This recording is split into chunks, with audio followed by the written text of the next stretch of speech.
to. Okay, so we're beginning now. Over to you, Rabbi Heba. So, Poh V'sham. Okay. How many people are online here? Is anyone online here besides Eliezer? Maybe we should just all introduce ourselves. I'll start. As Sammy said, my name is Alan Haber. I lived here in Israel for about 20 years. I'm a teacher and educator, and I'm also, what's most relevant to tonight's session is that I'm also a tour guide. I became a tour guide. I took a tour guide course about 4.5 years ago. In doing so, I discovered, and actually the reason I took the course, and even more so after I took the course, I discovered the tremendous potential that understanding the land of Israel has to help us educate our students. Now, of course, the ideal way to do this, and what I have the opportunity to do on a weekly basis, is to take students around trips in Israel to study Jewish texts with them on location. And there's no substitute for that, of course. But at the same time, the types of knowledge that we gain from traveling around the land of Israel, from studying the land, from studying Jewish texts in the land, can be, if we obtain that knowledge, we can help bring it to our students, even if we can't physically bring them here. And what we're going to try to do a little bit tonight, using some modern technology, using some maps and some online tools, is to give an example. And this is meant to really serve as two things. It's meant to give you a particular lesson that you can actually use, which connects, among other things, to Chanukah. It also connects to the book of Yoshua, if you're teaching that. It also connects to modern Israeli history, as we will see. So you'll get an actual lesson that you can use. And also, hopefully, an approach that can be applied to other things as well. So that's what we're going to do tonight, and that's who I am. If everyone else who's here can introduce themselves, maybe that would be a great way to start. Okay, so we'll start with Jenny, if you're there. Can you share? I'm here. Can you hear me? We can hear you. Hi, I'm Jenny. I'm from New Jersey. I've been in New Jersey? I live in Piscataway near Rutgers University. I grew up in Livingston. That's why I'm asking. Did you really? We can do Jewish geography. Maybe afterwards. Yeah, I've taught for 29 years as far in religious school. And I guess that's pretty much it. Okay. Okay. Thanks, Jenny. Phyllis?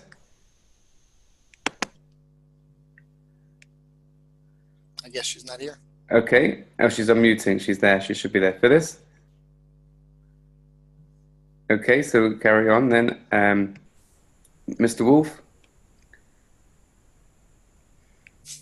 Then Mr. Wolf? Unmute you.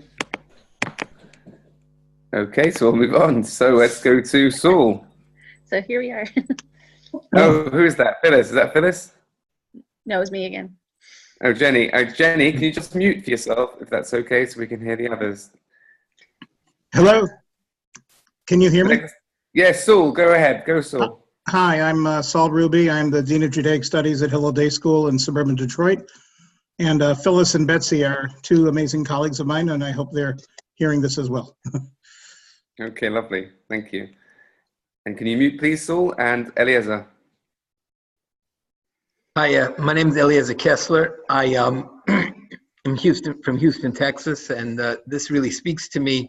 I've made a few videos. I put them on Chinuch.org, one about going to the Kosovo, the little cartoon character, and going to Kever Rachel and Sefer Yehoshua. I'm in the middle of the second one in Sefer Yehoshua. Hopefully, one day I'll be able to finish that. But which chapter of Yehoshua are you up to? Right now we're only up to, I guess, Perek Daled. But we're going to do Perek Yud tonight. That's why I'm asking. Excellent. So in the video, I do. Well, the second one I hope to do that, but I do go to Har Grizim, Har Eval. So if you want to take a look at that, that's on Chinuch.org. You can find those. Okay, great. Okay, so let's get started. Sam, you wanna introduce the program tonight? Sure. So here we go. So we're here, Poh V'sham, in the footsteps of the Maccabees. Can you all see my screen? No, it's not. You can't. Okay, so let's share it.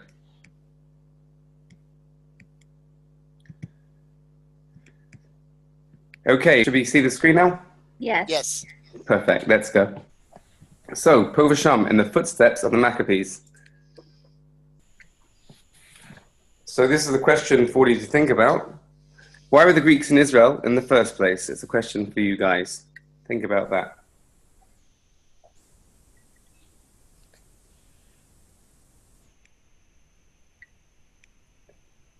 Okay. Anyone want to voice a thought? In other words, let's just frame the question a little bit better. One of the challenges we have when teaching about Hanukkah, and this is probably true for a lot of things that we teach, is that sometimes the way we tell the stories to our students, depending even older students, it sometimes takes on sort of a fairy tale sort of character. You know, there was this evil king and he oppressed us, and then God saved us, and there was a miracle with the lights and all of that. But the truth is, we're talking about actual historical events that took place in the real world. That doesn't mean it wasn't a miracle, of course. But perhaps because of the distance of time and space and the lack of connection to the actual historical events, all we're left with sort of is this fairy tale sort of thing. And if we can connect back with the historical reality a little bit, it'll become a lot more real for us. So the question that's being asked here, we had these evil Greeks that we know were ruling over us, but what were they doing here? The land of Israel is nowhere near Greece. They weren't even Greeks, actually. But why are they interested? Why are they interested if they come from another country? Why are they interested in the land of Israel in the first place? A group of Jews in this tiny little country, why are they here? That's the question that we're starting with here. Didn't Alexander the Great wanted to conquer the whole world, and wasn't he the first one to come? He was. But why specifically the land of Israel? I mean, he didn't conquer, he wasn't interested in conquering, Asia, or, at least not Eastern Well, the Asia. Medrash talks about how he went to Africa.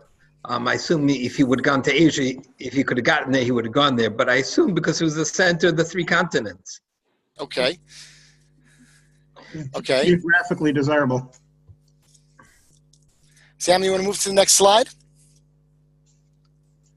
Sure. So here we have an interesting, some of you mentioned it's the center of the three continents, and you mentioned geographically desirable. It's interesting that the rabbis in the Midrash, okay, we have here a Midrash, classic Jewish text. I'll read it in the English translation. You have the Hebrew there as well, that actually describe the land of Israel as the center of the world. Jerusalem is the center of the land of Israel. The temple is in the center of Jerusalem. The inner sanctuary is at the center of the temple, and the ark is at the center of the inner sanctuary, and the rock of foundation from which the world was created is in front of the inner sanctuary. Now, this midrash can be understood on multiple levels.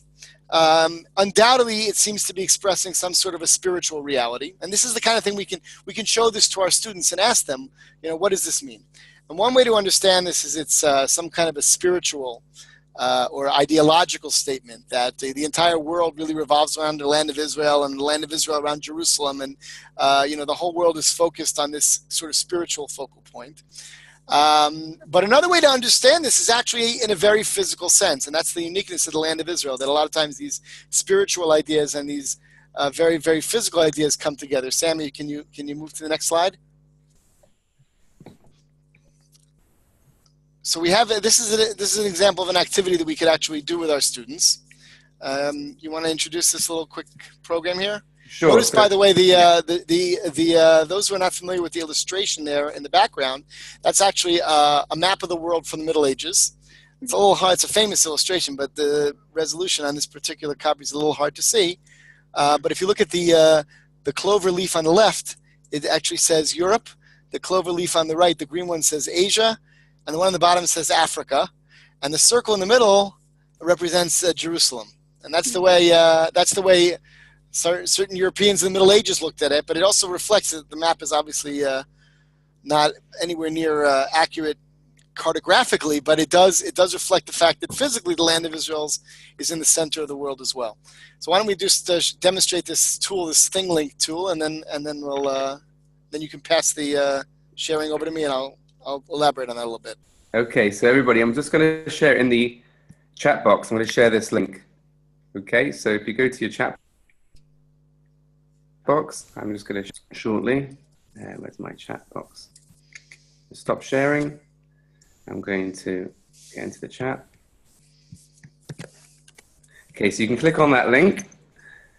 I'm going to start sharing again. I'm going to demonstrate to you what that thing link is. So you should come into a screen like this, and it's called a thing link, where it allows you to explore through tapping on different parts of the thing link. What I recommend you do is you'll see a maximize full screen button over here, which allows you to move your mouse over different parts of the screen. So you've got this bit to read, you've got this little picture, you have a short video, which is just to do with the climate, a very short PowerPoint that you can just scroll through like this. And then when you've sort of done that, I'd like you to look at this particular Google form, and I'd like you to complete that. And if you can't do it from here, I'll put in the chat box as well this Google form, and then we can look together what everybody's opinion is based on these questions that are in this Google form. Okay? So if you can start doing that now, that'd be great. The Google form is the main thing. So after you've had a bit of a search around, please complete the Google form.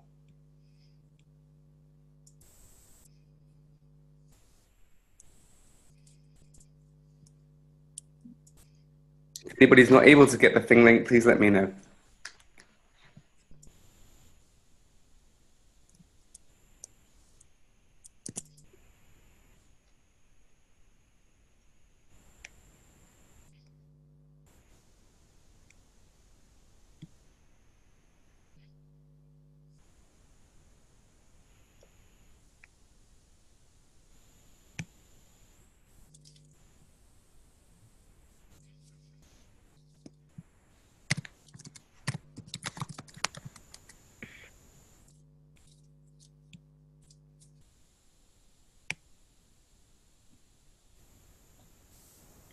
Okay, so if you can start beginning the form, that'd be great. And you should know that this form is being completed by other people too, so we'll get to see different opinions and get some graphs as well.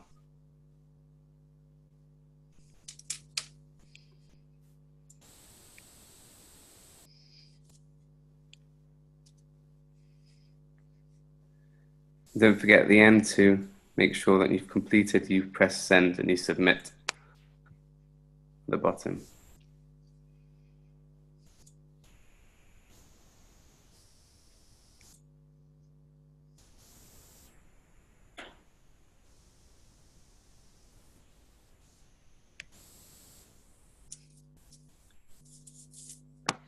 Rabbi Haber, you can do yours as well if you like.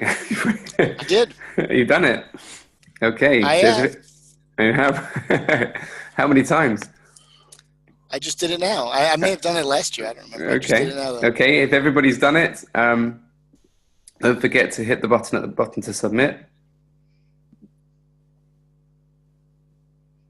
Okay, because I want to just move on to that now so we can keep moving. I'm going to start sharing the screen shortly. So I've got, the responses are coming in. I'm going to share the screen with you shortly with those responses. Okay, so I'm going to share the screen.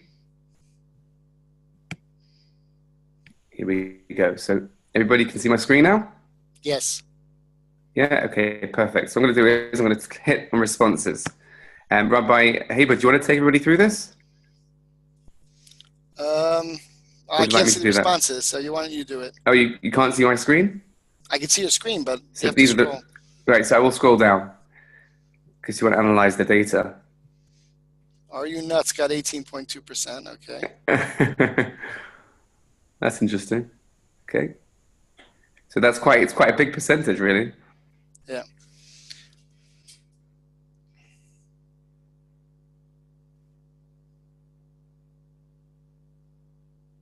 Okay. So heavily fought over and massive bird migration. That was people found compelling. Okay, yeah, that demonstrates that even on a physical sense, Israel has the second highest number of migratory birds in the world. A tiny country gets 500 million birds. 500 million birds fly south in the winter through us, and north in the summer. And the reason for that is because of the geography, because they have to get from all over Europe and Asia down to Africa. They can't fly over the Mediterranean Sea because they need to land. They can't fly over the desert. They need to eat. And therefore, they all fly over here. That shows you that even in a very physical sense, even the animal kingdom, this is really the center of the world. If you look at a map of certainly of ancient times, all the major international roads went through the land of Israel. As you saw in one of the slides over there. So even in a very physical sense, the land of Israel is the center of the world. And as I think it was Eliezer mentioned earlier, it's probably for that reason that not only the Hellenists under Alexander the Great, but many empires before them, going back to the ancient Egyptians and the Assyrians and the Babylonians, and afterwards the Romans, of course, and to this day, the whole Middle Eastern region and certainly the land of Israel is something that everyone's focusing on. Okay, let's look at this one here. So people think Russia is the center of the world, but this is obviously based on other people who've taken this class before. Okay, let's just move on, Sammy, because I want to get to the main part of this, but we wanted to just demonstrate one more tool we could use with students as well, the Padlet. Absolutely. So let's do that. Right, sure. Okay, guys, I'm going to put another... Again, this is just a tool you can use with your students to sort of introduce a program like this. Let's go back to the chat.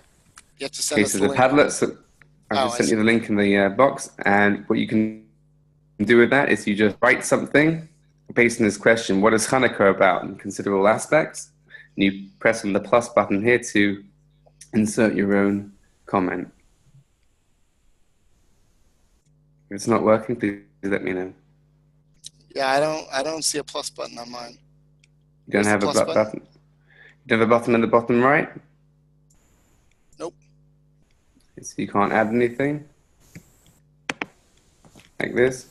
Can anybody else add anything here? I don't got it either. You haven't got it either? Okay, we'll try again. 1 second. Or else we'll just skip it and move on. Yeah, we'll skip it. Maybe we'll skip it and move on. Okay. No, I didn't say that. I said if we don't do it, we'll skip it and move on. Okay, those who can, here we go. They can write. Let's try to do that now. Okay. So we'll try it again. I'll put it in the link again. Okay.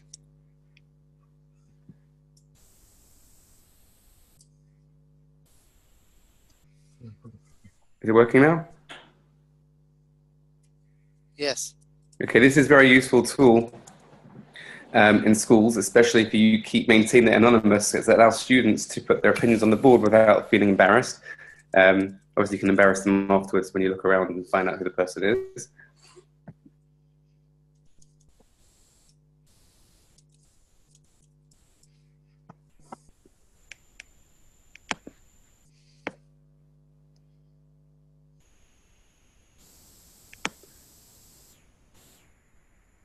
Okay, so I've got 2 responses. Anybody else?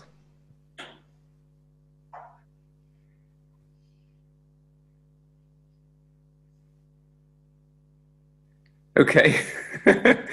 Right. Okay, here we go. Resilience to foreign water. That's nice. Okay.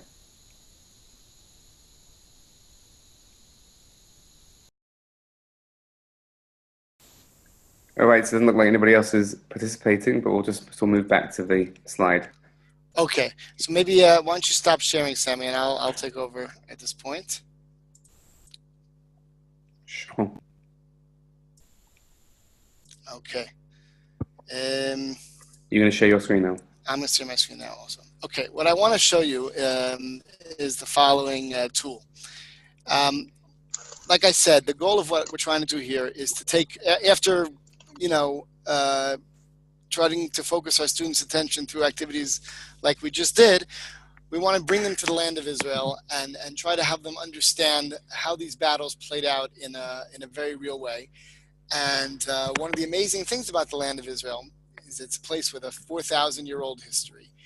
And the land itself is very, very, even the topography of the land. You know what, let me get something up on my screen here. I want to show you one. Give me 1 second, please, so I can get this up.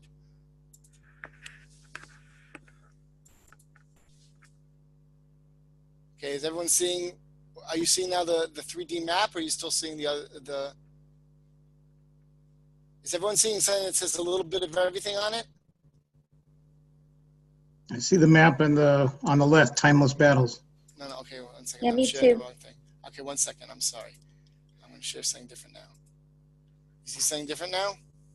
Nope. Yes. No. Yeah. Yeah. Okay. This is a map of the land of Israel that's a little bit different than the map people are used to seeing. First of all, it's on its side. North is to the left of the map, and east is on the top. But what you're looking at is a 3D rendition of the land of Israel. The Bible refers to the land of Israel as the land of hills and valleys, Eretz Harim Ugvaot. And in fact, the topography of the land of Israel, can you see my cursor as I move it around? My pointer? Yes. Okay, so down here, the coastal plain, this is at sea level, right? These mountain ranges here reach in several places 1,000 meters above sea level. And the Dead Sea, the lowest point in Earth, is 450 meters below sea level. Forgive my New York-centered approach, but that's where I grew up. In New York, we have this thing we call the mountains. The mountains, like the Catskills, which takes about 2.5 hours to get to from New York City. Here in Israel, you can travel. Those are heights of the same heights as these mountains here that we call the lowlands here, the Shvela, and it takes us about 20 minutes to get to them. You drive another 20 minutes, you get 2.5 times as high, and then 90 minutes from the coast, you're on the lowest point in Earth.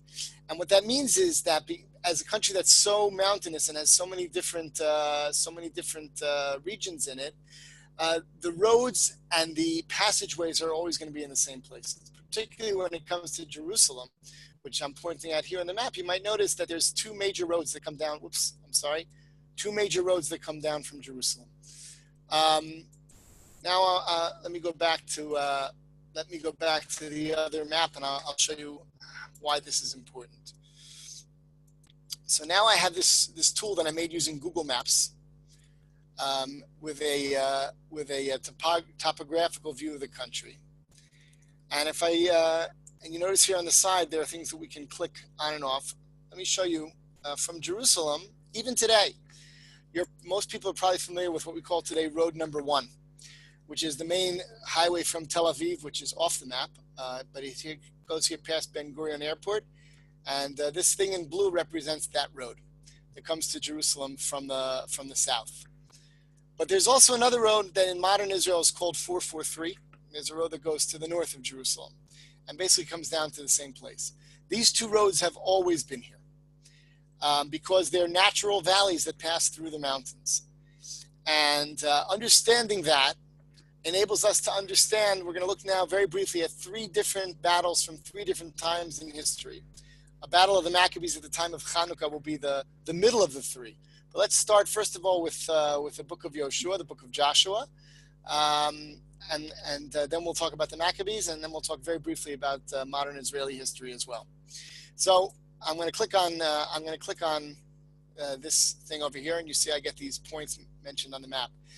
Those who are familiar with the book of Yoshua, which I assume includes everybody here, and hopefully our students as well. We know that the Bible tells us that when the children of Israel crossed the Jordan River, the first place they came to was Jericho. That's over here. This is the first place that they conquered.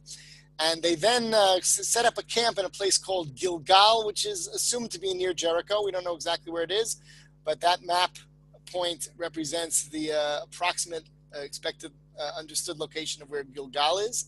And you see here on the left that we're about 270 meters below sea level. Okay, now let me just briefly show you the text from the book of Joshua, the 10th chapter. You may recall in the book of Joshua, actually, let me go back to the map for 1 second. Following Jericho, the next place they captured was Ai, which is up here in the mountains. Okay, you see that from Jericho and Gilgal, 270 meters below, they climbed up the mountains and conquered Ai. Okay, so now Yoshua's army controls not only the Jordan Valley over here, but also controls the territory up here. And the next thing that happened is that a group of people from Giv'on came to Joshua, and using a bit of trickery, they managed to get him to sign a peace treaty with them. And that's Giv'on over here. Okay, so basically, when this is completed, Joshua now controls the land to the east of the mountain range, and the Ai, which is near the top of the mountain range, and Giv'on, which controls one of the major roads down the mountain range from here. If you recall this road 443, you'll see that 443 goes right past what we call today 443. The biblical name is Ma'ale Beit Choron. It goes right past Giv'on. Now, if we turn to the book of Joshua here, we're not going to read the entire thing inside, but basically, there was a coalition of 5 Canaanite kings from the southern part of the country, led by the king of Jerusalem. And it's very clear why the king of Jerusalem leads this battle, because if you see where Jerusalem is compared to these 3 points that are controlled by Yoshua, so Jerusalem is very clearly threatened, and therefore the king of Jerusalem turns to kings further south, the king of Hebron, which is down here, the king of Yarmut, which is near today's Beit Shemesh, out in this direction, and a few other kings down here, and they launch an assault against the city of Giv'on. And then the Bible tells us that God came to Yoshua and told him not to be afraid, and that Yoshua's forces marched up the mountains all night long. If we come over to here, so I'm going to read it in English. Of course, you can use the Hebrew depending on your students. So Joshua went up from Gilgal, he and all the people that were with him, all the mighty men of valor. And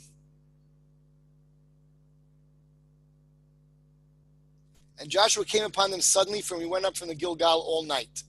Okay, so if we go to this map here, that means that this is about a 25-kilometer march, which is not that far as distance is concerned. When you realize that they're climbing from 270 meters below sea level to 720 above, that means his army is climbing up almost a kilometer of altitude. It's a huge march to do in one night, but they surprise the Canaanite armies that are not expecting this attack. And then the book of Joshua tells us it came to pass as they fled before Israel while they were at the descent of Beit Choron, that the Lord cast down great stones from heaven upon them. And then we have, of course, the famous scene in verse 13. This one I'll read in Hebrew. Verse 12. Az yidaber Yoshua l'Hashem b'yom tet Hashem et ha'emori livnei b'nei Yisrael. Vayomer le'nei Yisrael shemesh b'givon dom v'yareach be'emek Ayalon. That's the famous scene where Joshua stopped the sun as they're running from Givon to Emek Ayalon. Emek Ayalon is down here, Ayalon Valley. Okay, so you see here that they're running down this road, this very road that we call Ma'ale Beit Choron. This road, Joshua chases them all the way down here, and eventually it says that they run all the way as far as Azekah, which is over here, and Makedah, which is over here. Okay, so this is how that battle took place. Joshua is allies with the Givonim over here. The armies of the south attack them. He comes up with his army up these mountains, surprises them in the morning, and chases them down this road all the way down here, and in such a way wins the battle. That's the Battle of Joshua. Now, why am I talking about that when I talk about Hanukkah? Well, let's turn this off, and let's now turn on this map. The point, and there's here a point called Mitzpah and a point called Emmaus. Emmaus is a Greek name. Mitzpah is a biblical city. We don't know exactly where it is, but one of the theories puts it right here, right next to Givon. Can everyone still hear me, by the way? Yes. Hello? Yes. Okay, just want to make sure. Otherwise, if I got disconnected, I'm talking. I just wanted to make sure you can hear me here. And now I want to show you a text from the book of Maccabees. So I'm going to have to turn this off for a minute, and you'll get all these texts by email afterwards. Is everyone here familiar with the book of Maccabees, the first book of Maccabees, what that is, or should I give a brief explanation of what this book is? I'm familiar. Yeah, familiar enough. Okay, so we're dealing here with a historical text, which was probably written originally in Hebrew, but we only have it in Greek translation, but it's considered one of the most important historical sources. And what we're told is that after the rebellion of the Maccabees began, you know what? I should have done this first. Okay, I'll do it off without the map in front of us for now. The rebellion of the Maccabees began in Modi'in, And the first two battles were fought in the hills north of Jerusalem, the hills that we call today the hills of Binyamin. And then we're told that the Hellenistic armies assembled at Emmaus, and that Joshua therefore went to Mitzpah. So look what it says here. They assembled and went to Mitzpah near Jerusalem, because formerly at Mitzpah there was a place of prayer for Israel. This was a place that's mentioned also in the Bible, in the book of Shmuel, that the Navi Shmuel, the prophet Samuel, had a prayer gathering at Mitzpah. And it says that that the Judah Maccabee brought his people together near Mitzpah so that they could pray to God. But as we'll see in a minute, the choice of Mitzpah was not only a spiritual choice, it was also a military decision. And so there's a standoff here. And it says here that after giving this religious inspiration, Judas appointed officers for the people and got ready for war. And then we're told the following. Okay, it says that the Greek. So let me just now. I need to show you the map again.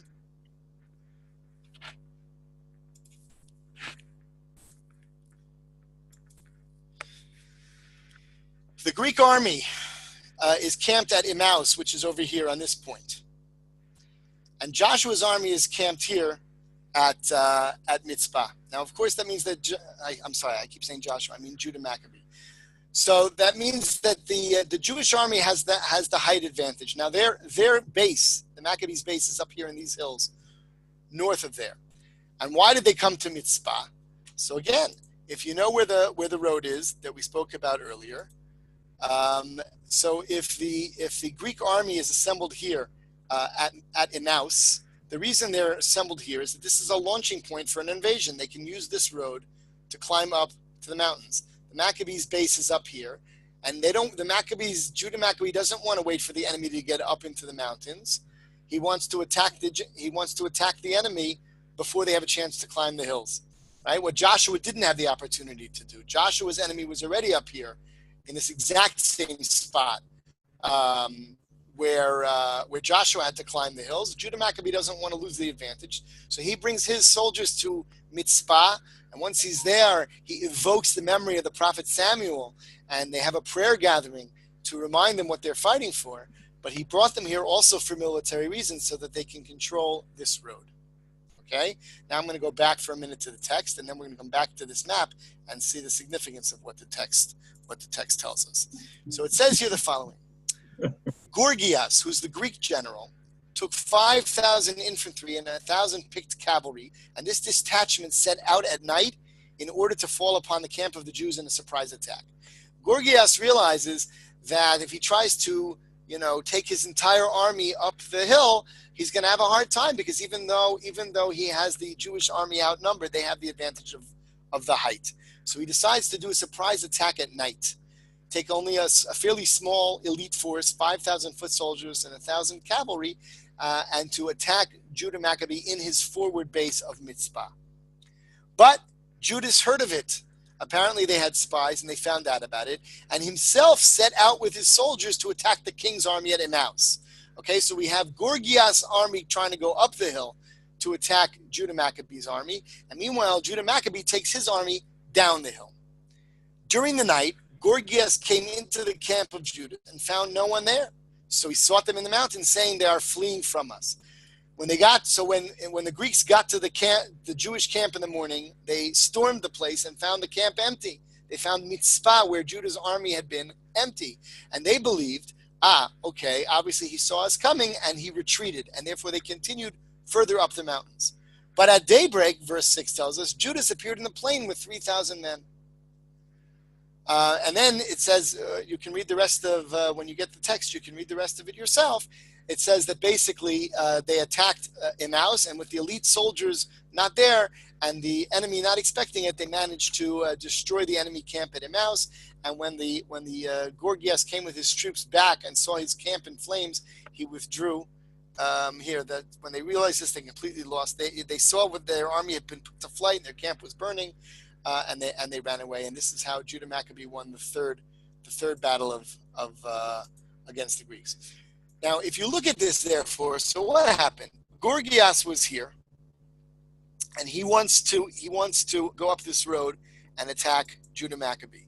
Meanwhile, Judah Maccabee brings his troops down the mountain, and when Gorgias gets here, he sees the camp empty. He thinks that the Jewish army has retreated. He continues up the hills towards their base, only to find out that they're down here burning his camp in the valley.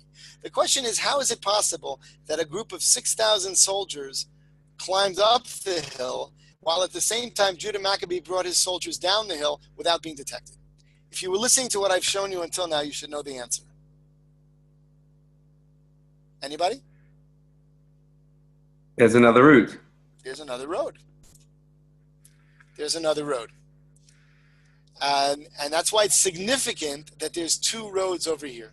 Judah Maccabee has spies. He sees the enemy coming up this road, which is the road that they want to use, because their main goal is to put down the rebellion, which is based over here. But when he sees them coming up the road this way, he's able to take his soldiers down the road this way, and therefore escape detection. Now you understand why this point Mitzpah, point marked A on the map here, why this point is so strategic. And it's not by accident that the battle that took place in the time of Joshua, which is about 1,500 years prior to the Battle of the Maccabees, took place pretty much at the exact same place, because this is a very strategic location, because from up here, you're basically controlling both roads, essentially, up the mountain. And now, just for a minute, to show you the even greater significance, I want to jump another 2,200 years in the future after Joshua. I'm sorry, after Judah Maccabee, and I want to talk about something that happened just 70 years ago in 1948. In 1948, one of the major elements of Israel's War of Independence was what's known as the War for the Road to Jerusalem, and that road took place. Those battles took place along these points that are marked here in green. This point here we call Latrun. That's a modern name, but where's Latrun? Latrun is right next to Emmaus. You can't even see. If I enlarge the map, you can see that these two things are right next to each other. It's the same exact place, essentially, Latrun and Emmaus. And there were major battles that took place at Latrun. A little further up the road, Bab el-Wad, also known as Sha'ar Hagai. And then there were major battles at a place called Kastel, over here, near today's Mevaseret Zion. And mainly over here on what's called Radar Hill, which is right opposite what's called Nabi Samuel. Okay, now Nabi Samuel is exactly in the same part, in the same place, not exactly, but almost exactly in the same place as the city of Mitzpah and the city of Givon. Okay, look at that. This is the yellow is the battle site from Joshua. The blue is the battle site from Yehuda Maccabee, and the green is the battle site of Nabi Samuel in 1948. On Seder night, 1948, a group of Palmach soldiers attempted to attack Nabi Samuel, and unfortunately, the attack was a total disaster. An entire platoon of the army was wiped out in that attack. Because of that, we lost Nabi Samuel, and it's for that reason that this area became part of what's known as the West Bank, became part of Jordan, because we lost that battle in 1948. And as a result, this dotted line that you see here is what's called the Green Line, that was the border between Israel and Jordan until the 1967 war. And in 1967, in the Six-Day War, one of the major first steps towards the reunification of Jerusalem was when the Harel Brigade of the IDF captured the same Nabi Samuel. So why is that significant? Because look at what we've just seen. We've just seen three battles from three different points in history that took place in the exact same place, and for the same reasons, because of these same roads. This is, if you look here, all the battles in 1948 also took place along these same roads, and the most crucial one at the same point of Givon, Mitzpah, Nabi Samuel, which are all very, very close to one another, right at the point where these two roads come together. So this is, first of all,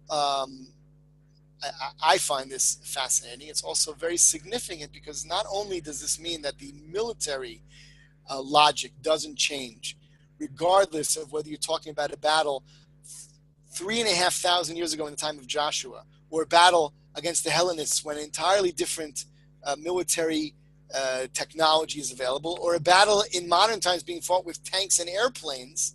Even with airplanes, the valleys are still in the same place, the roads are still in the same place, and the military strategy remains the same across all of these centuries and millennia.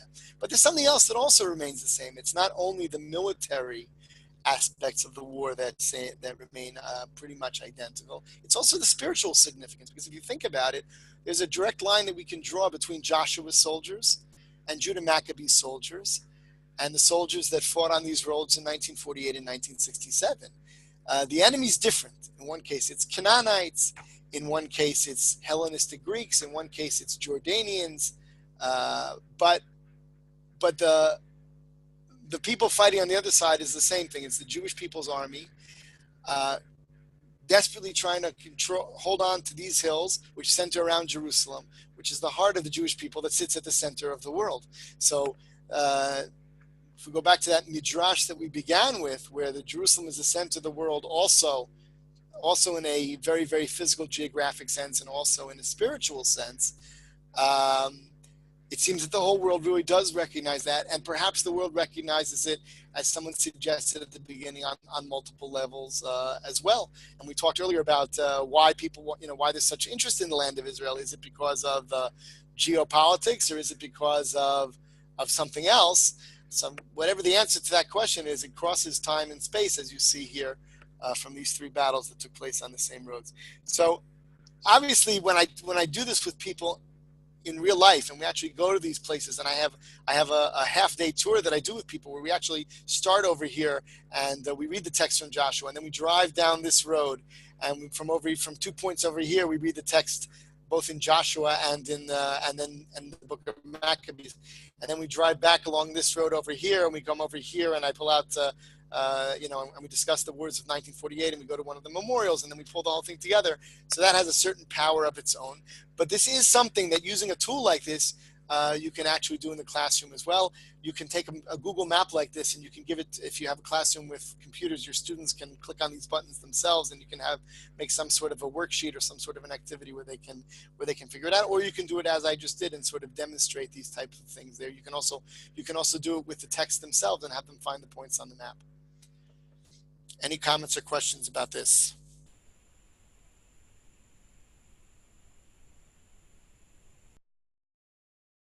All right then.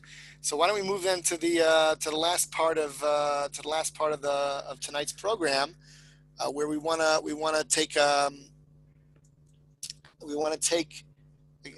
Sammy, you want to go back to the other PowerPoint where we can Sammy? Yeah, have you stopped sharing? I stopped sharing, didn't I? Okay, yeah. Yeah, great, thank you.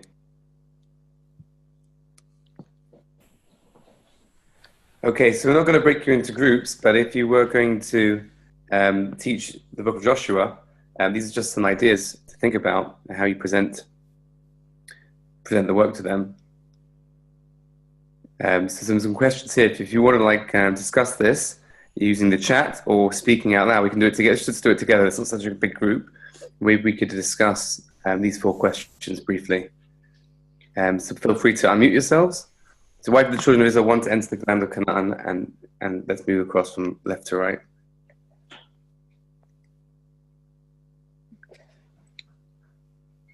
Because it was the center of the world. Because it's kind of like everybody wanted to be there anyway. You're promised by Hashem.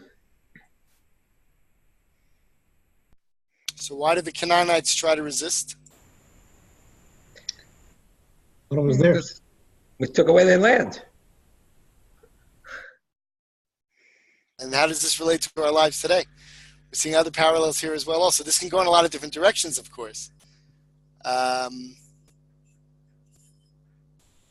But when you take a perspective like this and you introduce it to your students, they suddenly can see connections between the past and between the present. Right. Very powerful. I mean, with how does this relate to our lives today? I mean, it could be pertaining to the land of Israel, obviously, or it can be pertaining to, I guess, I always like to go personal, like inner struggles, you know, how to, I guess, how to get over different things that you have in your life. You know, that could be just a metaphor for yourself, in addition to the land of Israel and any other struggles that take place. And perhaps you could develop that also by trying to help them, you know, understand what it is to fight a war. Maybe by comparing these different wars, then you can talk about other types of wars. You can talk about internal wars as well, and internal, or other types of struggles. Right. Let's move on to the second one. So if you were going to prepare an activity, we've called it like a trigger activity. If you were going to sort of introduce this topic to the students, obviously asking questions is a great way of doing that. So let's look at these questions from the top down. Why did they decide to start the war against the mighty Greek Empire? Why was it particularly important for them to control Jerusalem? And how does this relate to our lives today? Over to you.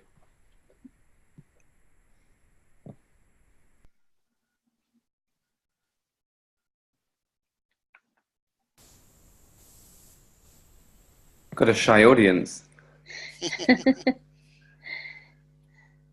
Come on, Zool. I was teaching about this today, actually, about, I don't know where I'm going with this, but courage. You know, because like even though they're small, they're mighty, and they felt that they could do it, and that starting the war because of their beliefs that they would succeed. You know, like they decided never. You know, even though that they were very small, and because they had faith in God, I guess, and that was probably one of the reasons.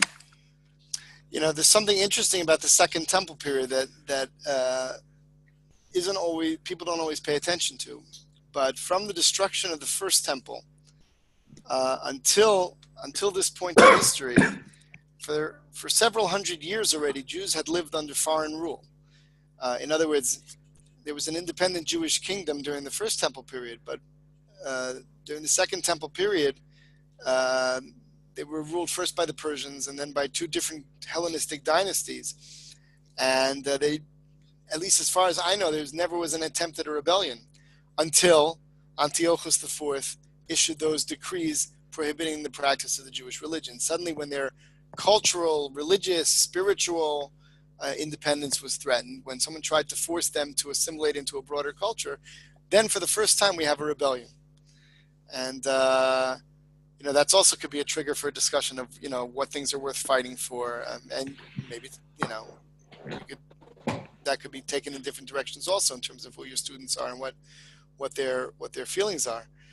But it's very clear that that the war was fought for the purpose of cultural or religious independence. And that's why when the Greeks controlled Jerusalem, that was particularly offensive to the Jews, right? Anybody got anything else to add? I think that, again, this relating to our lives today, I mean, it could kind of spark a discussion with the kids on, I guess, on how we're so ingrained into American society, and, you know, our own Jewish identity and keeping that. Yeah, for sure. For sure, that's a major theme of Hanukkah as well. The what's worth fighting for piece is very important. I guess my message, though, is that these themes, which are universal themes, really, or maybe I should say timeless themes, I think can take more depth if you can actually root them in the historical reality of the time. That doesn't mean that we shouldn't talk about our own time. We should. But if they can understand that what was going on there was something very, very real, if they can understand even the geopolitics of the time, and how the battles were fought along the roads, and then transfer that towards parallels to other time periods, then that becomes, I think, a much deeper conversation. So let's move on to the last one then here. It becomes a bit more relevant. Battles for roads to Jerusalem in 1948.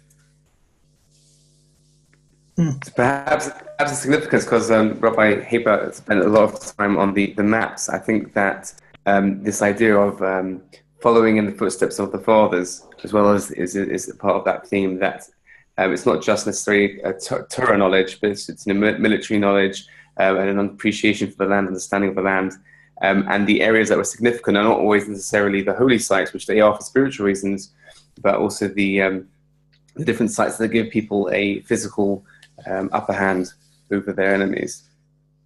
Yeah, and if you want to make these parallels, so there's the war in 1940. On the one hand, the reason, why was it so important to fight for a road? What happened in 1948 was very simple. Basically, if you look at a map of, I don't have a map in this PowerPoint to show you right now, but if you look at a map of Zionist settlement in the 20th century, so Jewish settlement was concentrated mainly along the coastline and along the valley areas in the northern part of the country, the Jezreel Valley and the Chula Valley. There's historical reasons why that happened, but that's the way it was. And the area around Jerusalem was completely Arab, except for the city of Jerusalem itself. The city of Jerusalem actually had a Jewish majority, but the Jews of Jerusalem were surrounded on all sides by Arabs. The eastern part of Jerusalem was Arab, and north of Jerusalem was Ramallah, which is all Arab, and south of Jerusalem was Bethlehem and Hebron, which was all Arab. And even the road 443 in 1948 was not accessible to us at all because it was completely in Arab hands. There were no Jewish towns anywhere along that road. For in 1948, we only had Road 1, and Road 1 also was lined pretty much with Arab villages. So Jerusalem was basically under siege. And the Arab commanders realized that they didn't need initially to try to conquer Jewish Jerusalem. They basically could just put it under siege by blocking all access to it. And they were rationing food in Jerusalem. And this was very, very serious for two reasons. First of all, because 1/6 of the country, there were 600,000 Jews in Palestine at the time, and 100,000 of them lived in Jerusalem. But not only that, Ben Gurion famously said at the time, and he was under a lot of pressure from his military commanders who, he was ordering the diversion of almost all the resources they had to fight for the road to Jerusalem. And there were fears for the whole Negev was in serious danger, and the north of the country was in danger. And he banged on the table and he said, famously, that Jerusalem can exist without a Jewish state, but a Jewish state cannot exist without Jerusalem. And it's because of Ben Gurion's insistence that we managed to hold on at least to Western Jerusalem. And this can lead to all kinds of conversations. Jerusalem is always in the news, right? I'm reading today about possibilities that the United States may suddenly recognize Jerusalem as the capital. Are they going to move the embassy? Aren't they going to move the embassy? Why is everybody talking about Jerusalem? Well, just remember that the Maccabees were fighting for Jerusalem. And they could have given up Jerusalem back then also. The Greeks conquered and defiled the temple. The Maccabees perhaps could have maybe tried to establish a center somewhere else, but Jerusalem was not negotiable to them. So on the one hand, you have those same parallels, that it was important to fight for the road because the Arabs realized that they could choke the country off if you don't have access to the road. And on the other hand, at least Ben Gurion felt, and ultimately that was the decision of the Jewish people who did choose to make Jerusalem the capital of the country, even though it might have made a lot more practical sense even back then to make Tel Aviv the capital. And even today, most of the world considers Tel Aviv the capital of Israel. That's where the embassies are, and Israel still insists that Jerusalem is the capital. So that's also very, very, very contemporary. And then you can have all the political debates and discussions, and should it be or shouldn't be. I'm not pushing a political viewpoint. I'm simply drawing the connection between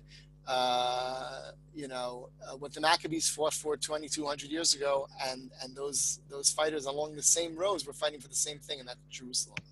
And that's pretty amazing. Amazing, that's right. Wow. Rabbi Haber, was that your conclusion? unless there's more questions or comments, I'm happy to continue the conversation, or we can wrap it up. I think what we usually do here is, so there's two parts to the end of the session. One is for you, the participants, to reflect on the session, what you got from it, what were your takeaways. And the second part is about the technical takeaways, what tools you could use in your classroom from a technological point of view. So let's start with the first one. Is over to you. What were your takeaways from this session today? Well, the power of the parallel histories is really incredible. I think that can have a big impact if presented, of course, in an engaging way for the kids. I totally agree with that. I think that superimposing all the maps on there is really super interesting. And again, I totally agree with Saul. I very much enjoyed the part about Sefer Yehoshua and comparing it to the Maccabees. I don't think I'm going to teach too much about the military part of it as far as the Hanukkah, but for Sefer Yehoshua, it fits very nicely into a lot of that I've worked on. We deal a lot with maps, and I never realized the elevation piece of it or the road piece of it. That was very, very interesting for me. By the way, there's a tool that they'll send you by email. Actually, I'll just put on the chat box right now. There's a really neat little website where if you want to test that elevation, you can use this actually anywhere in the world, not only in Israel, but I use it, of course, for Israel. There's a tool that you can just click on a map anywhere in the world and get the exact, it's like a Google map, and you can get the altitude of that exact point. So if you want to play with this, I'm going to put it in the chat box right now. It's a great tool to use. It's a great little website. So try that, and you can play with it. It gives you Google Maps, and then you just click on anywhere in the world, it tells you exactly the elevation. No, it didn't go. It did. That didn't go to the whole chat, Rabbi. That went to. Well, I'm sorry. It went to me. But thank you. I'll enjoy it. I'll put it out again to everybody. Here we go. Okay, there you go.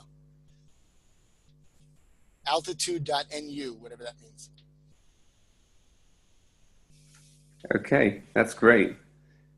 I'm just going to share the screen again, and I'm going to move back to the very last slide because we're wrapping up the session now. Can you all see the screen, the slides?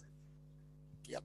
Okay, so on reflection, we didn't spend that much time on the tools, but as often as adults, we have got a longer attention span to listen and to participate.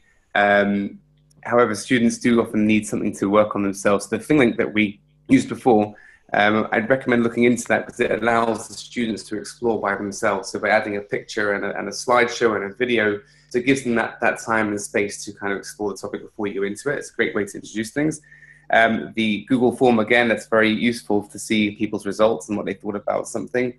And the Padlet to offer people suggestions, and people can comment on each other. Kids can comment on each other's work, as long as it's not going to bully each other. You can switch that on and off the comments. From the Jet's perspective, I thought Rabbi Allen was excellent that the way that you use the map really engaged the audience. So that even the children themselves aren't using the map, but I think the fact that teachers are using the map really brings the message home clearly. Does anyone like to add anything to this conversation? What kind of tools they think they could be using within their classrooms? I very often use Google Earth, but I guess similar to Google Maps. One thing that I have not been successful in, I've only found this place, I think it's called Open Bible. It's a Christian site. I was wondering if you have any sites that have more of the, the Jewish place, the Jewish perspective and where the places in Tanakh are. On maps? Yeah. I think it's called Open Bible. I think that's what it's called. The bottom line is the Christians have a lot more resources. And actually, I agree with you. I've also found that in terms of online tools, I think that from what I've seen, the Christian sites are actually better, unfortunately, I guess. There are, if you want maps, with good Jewish content, the Dot Mikra series, the maps aren't the highest quality in terms of printability, but if you want to like study the geography, those maps are you know, are really, really good. Right. I definitely have that. There's also a website in Hebrew called Hatanach. Right. I believe it's .org. Mechlelet Herzog's website. They also have being developed. Again, it's not so much maps that you can use so well in the classroom, but it can help you as a teacher at least. And then you can go and make your own things on Google Maps or Google Earth or whatever. So check out Hatanach. I think it's .org. Would you be willing to share that Google map that you particularly made? Absolutely. You'll get it. We'll share all these links. We'll share all these links with you. You'll get all the links there. Yes, and it's online, and you can use it as is in your classroom. You can also make your own like that. I used Google My Maps to create it, and then you can actually publish it, and you know, so you can use that map if you want to give this exact lesson. It's there on the internet. You can use it, and if you want to make your own for something else, it's really very easy. Okay, so anybody for the roads, I actually use driving directions to get. Great. So anybody, if you'd like Rabbi Haber to, they could do this course in your school if especially got some older students. We will be sending this recording to you after the session within the next few days. But I'd just like to thank, on behalf of Jets and on behalf of all of you, I'd like to thank Rabbi Alan Haber for his fantastic wisdom and knowledge and use of maps and tools to help us really understand this topic better. And I would give a round of applause if you can hear me. And it really is fantastic to be able to engage. I'm sitting in Manchester in the UK, so it's amazing that we can all be together in one place using the road of the internet to bring Jewish learning to life. Thank you very much, everybody. Thank you. Thank you. Everybody, very best. Take care. Bye-bye now. Bye.